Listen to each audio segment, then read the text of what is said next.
আমি সজীব ওয়াজেদ জয় বলছি। বাংলাদেশে এখন একটি বিশৃঙ্খল পরিস্থিতি চলছে। সারা দেশে আমাদের ভাঙচুর হচ্ছে, লুটপাট হচ্ছে। আমাদের শহরের বাইরে আমাদের নেতাকর্মী, আমাদের আওয়ামী লীগের নেতাকর্মীদের উপর হামলা চলছে, অনেকে হত্যা করা হয়েছে। এই পরিস্থিতিতে আমি বলতে চাই, আওয়ামী লীগ হচ্ছে বাংলাদেশের সবথেকে পুরাতন গণতান্ত্রিক এবং সবথেকে বড় দল। আওয়ামী লীগ কিন্তু মরে যায়নি।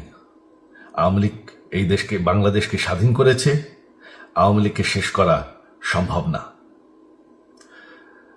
আমরা বলেছিলাম যে আমার পরিবার আর রাজনীতি করবে না, তবে আমাদের নেতাকর্মীর উপর যেভাবে হামলা হচ্ছে, এই পরিস্থিতিতে আমরা হাল ছেড়ে দিতে পারি না।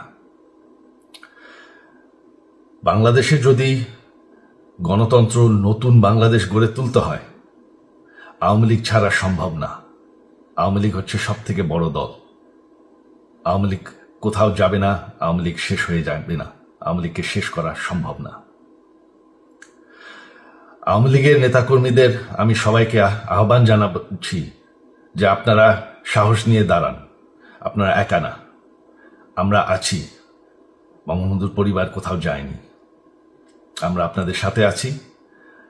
দেশকে, আমাদের নেতাকর্মীদেরকে, আওয়ামী লীগকে রক্ষা করার জন্য যা প্রয়োজন আমরা করতে প্রস্তুত।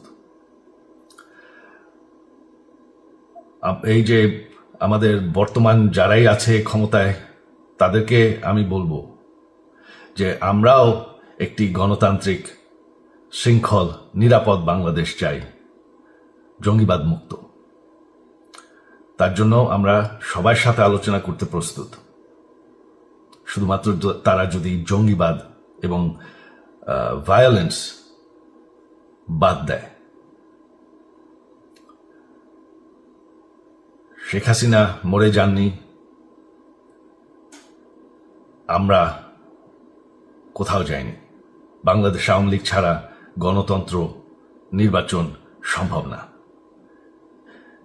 এই বলে আমি আমার কথা শেষ করছি। জয় বাংলা।